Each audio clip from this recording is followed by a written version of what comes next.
10 নম্বর প্রশ্ন বলছেন ভাই যে কোনো ব্যাংকে চাকরি করা যাবে কি?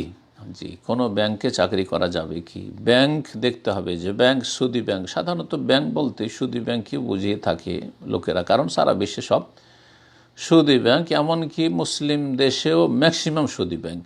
হ্যাঁ, ইসলামী ব্যাংকের অত্যন্ত অভাব রয়েছে।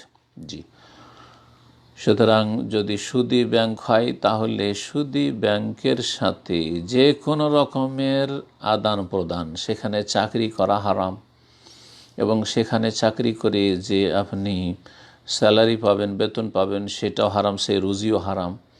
সেই সুদী ব্যাংকের সাথে কারবার করা, আদান প্রদান করাও হারাম নিরুপায় না হলে। আর যথাসাধ্য নিরুপায় হলে যতটা আপনার মানে বাধ্য করে ততটাই, তার বেশি নয়, শখ করি নয়। জি হ্যাঁ।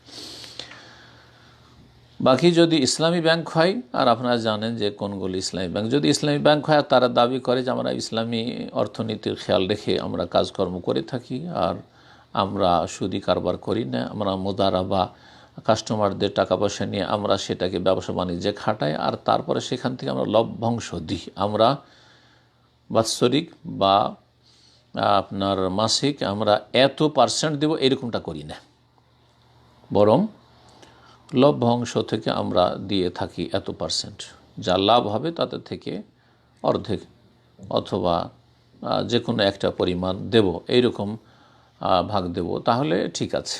জি হ্যাঁ। আবার বলছি যে সুদী ব্যাংকে চাকরি করা হারাম, সুদী ব্যাংকের সাথে আদান প্রদান করা হারাম। তাআওয়ানু আলাল বিররি ওয়াত তাকওয়া ওয়া লা তাআওয়ানু আলাল ইসমি ওয়াল উদওয়ান। আল্লাহ বলছেন যে তোমরা নেকির কাজে আর আল্লাহ ভীরুতার কাজে পরস্পর সহযোগিতা করো, আর তোমরা গুনার কাজে, সীমালঙ্ঘনের কাজে, অন্যায় কাজে কেউ কারো সাহায্য করিও না।